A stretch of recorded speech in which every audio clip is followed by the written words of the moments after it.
Hey everyone, welcome back to This Week in Esports and Gaming for the first week of June 2022. I'm your host, Mark. Hi, and let's get right into it.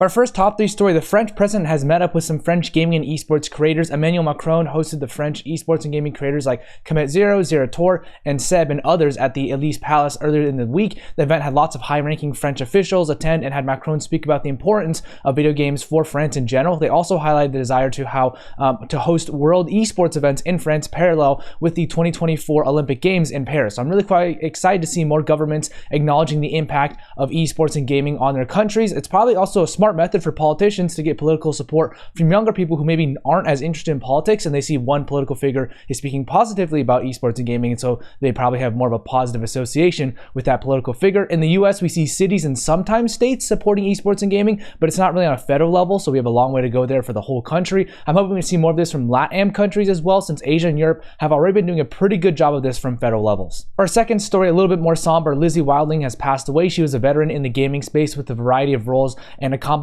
in her time on the planet. She passed away after a battle with colon cancer, and her firm Dovetail Games posted a nice post to commemorate her. She worked at many juggernauts in gaming such as Natural Motion, Jagex, Codemasters, Sony, and EA as well, with all types of marketing, communications, and publishing roles. Dovetail Games mentioned she was an avid gamer who always put the players first and loved nothing more than making them happy by providing engaging and fun experiences as well. I'd like to have a moment of silence out of respect here for Lizzie and her family.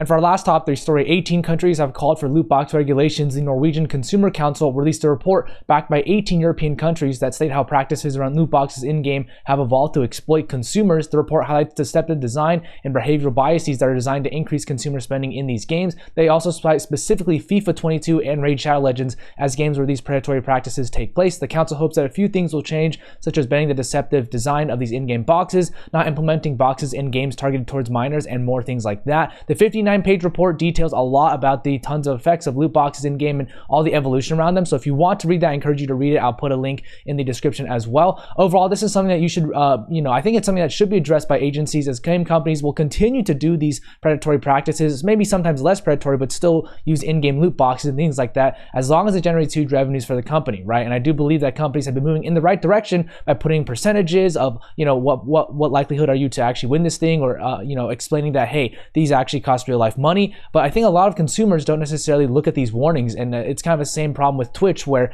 gambling on Twitch is really rampant, and a lot of these influencers will take these gambling partnerships, and even though they'll put, hey, don't do this, don't gamble, you won't actually make any money, people still do it because they see the actual creator making money from it, even with that disclosure. It's kind of like smoking and the nicotine little boxes that say this is really harmful for your body. People still do it anyways, right? So I'm curious to see how companies and governing bodies will address the issue. I actually don't really think this will be addressed in the United States because it's probably not high on their bucket list, but either way, we'll see how it goes. As far as partnerships go, The Boys partners with Tencent. There will be anti-heroes of The Boys that will be put into PUBG Mobile for players to acquire, and there will also be a special event in-game that relates to the show, and it will run through all of June. For finance and M&A, Dusty raised a $1.1 million round. The funds will be put towards their competitive rosters, its social media platforms, and strengthening player development in Iceland. The Israeli developer Candivore raised $10 million. It was led by V Games with contribution from Tiger Global Management. Their PvP title Match Masters has 5 million monthly active users and 30 million lifetime installs on mobile. eFuse acquired Esports.gg. eFuse will relaunch the social channels for Esports.gg, and they will also create a new content section that displays info about eFuse's events on the Esports.gg website. The Indian streaming platform Elo raised a $13 million Series A. The round was led by KB Investments and Kalari Capital, with Waterbridge Ventures, Lumikai Fund, and Rocket Capital participating as well. Elo will use the funds to expand its tech, product, and content teams, as well as create partnerships with creators as well. Lots of workforce changes this week. Bryce Vinocour joins 𝗠𝗿𝗶 Games as the VP of Marketing and Communications. Bryce will work to structure the firm's content strategy and educate people about 𝗠𝗿𝗶 Games, and he spent nearly 6.5 years at Facebook working on business marketing for the company and was at agencies before that. Tracy Parks joins Golden Guardians as the Director of Esports Partnerships. He was previously with Team Liquid for nearly 4 years on their partnerships and sales teams, working on a variety of current partnerships that they actually have right now. He joins Golden Guardians to head up their partnerships for the entire organization. 𝗍 has joined Activision as a social community specialist. She will now be working on the community team, and she joined some high-res studios where she was a community specialist before. She also has experience at Control Freak in the past. Brandon Court joins Warner Bros. Games as a senior product marketing manager. He's lots of product marketing experience in the gaming industry from Big Fish Games as well as Debbie Sisters. He also has experience at Razer and EA in the past as well. Tom Daniels has been promoted to editor at Esports Insider. He's been killing it with all the news and articles that he's covering lately and all the analysis that he's doing, so congrats to you, Tom, and keep doing up the great work. Maya Ozasa, Natalie Yip, and Missy Ascension joins Cloud9 as a multimedia specialist, senior business development manager, and data and project associate respectively. Maya was most recently at Evil Geniuses for a year as an intern and a culture and development coordinator. She will now join marketing initiatives for Cloud9. Natalie has lots of experience in gaming space as she's worked with Amazon doing business development on Prime Gaming and Mythical Games doing product marketing as well. And Missy is a fellow ASU grad like me, so congrats to her. She joins right out of college after being heavily involved in ASU Esports and interning at Tribe Gaming in the past. Ted Madala joins ESL Gaming as a publisher relations manager. He spent 2 years at Minsky in the past doing partnerships, and most recently was at Globe Telecom doing gaming and esports partnerships as well. Sarah Lee has been promoted to People Operations Manager at 100 Thieves. Sarah has lots of experience in human resources previously in Las Vegas, and she was promoted from her previous role as People Support Partner. Philip McCartney joins Esports Awards as a senior commercial manager. He's worked for ELO Sports for 2 years doing sales, marketing, and partnerships at the organization. He also had around 6.5 years of experience at Enclave Gaming, where he founded the organization.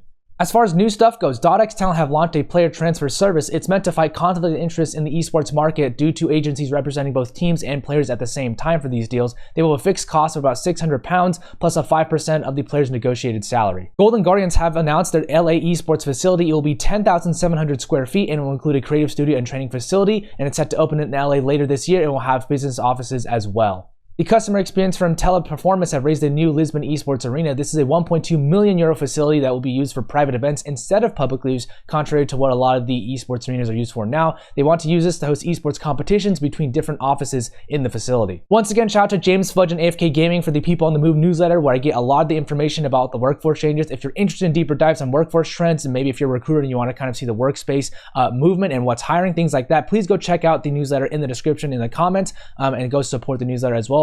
Other than that, thank you so much for watching, and credit to everyone else who provide the images and the information for this recap every single week, and have a great day, everybody.